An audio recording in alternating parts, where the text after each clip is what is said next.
Do të rritet dhe çmimet ato që do t'i ndjejnë do t'jenë qytetarë, do Qytetarë, t'jemi ato e ndjejnë gjithmonë qytetarët, kush e në ndjejnë? xhepat tona.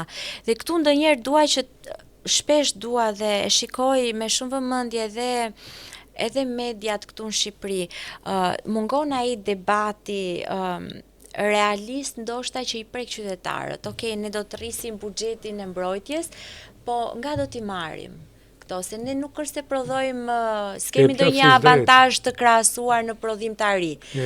Do ja vëmë mbrojtjes, por kujt do ja heqim? Po përpiqemi të rrisim pensionet, po aq, por ndërkohë kemi një përqindje shumë të lartë.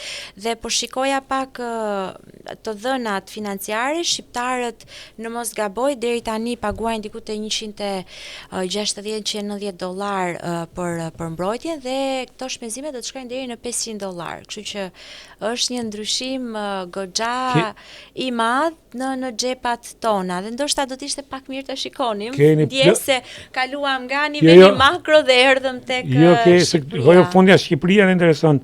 Problemi është që ke plotësisht drejt atë që thatë për median, që media në vend që diskutoj problemet reale dhe me vlera dhe të ballafaqohet me atë çfarë po media është futur gjitha në nuk e di, është strategji apo është dobësi apo është ignorancë e medias, nuk di ta shpjegoj.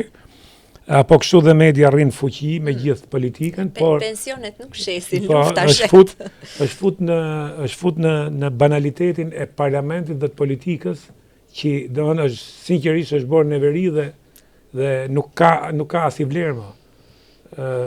Kështu që edhe vetë debatet janë debate pa bukë. Këtë plotësisht të drejtë, edhe për tema tjera, kjo është një temë që është për median, ndoshta herë tjetër.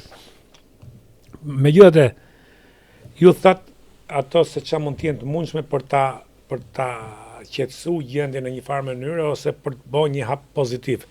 Po kush mund të jenë skenaret më të këqij aktualisht?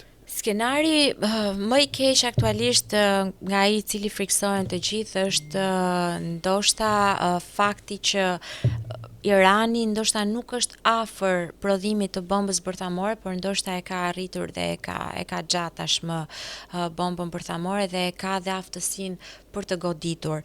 Dhe ajo që i mban të gjithë në ankth ndoshta në këto orët e fundit është jo fakti se a do të godasi Irani mbrapsht, pra do të kemi një akmarrje, por më tepër se sa shkalla e prekjes së një sulmi nga ana e Iranit apo edhe niveli i shkatrimit, nëse ky do të jetë një shkatrim nuklear bërthamor.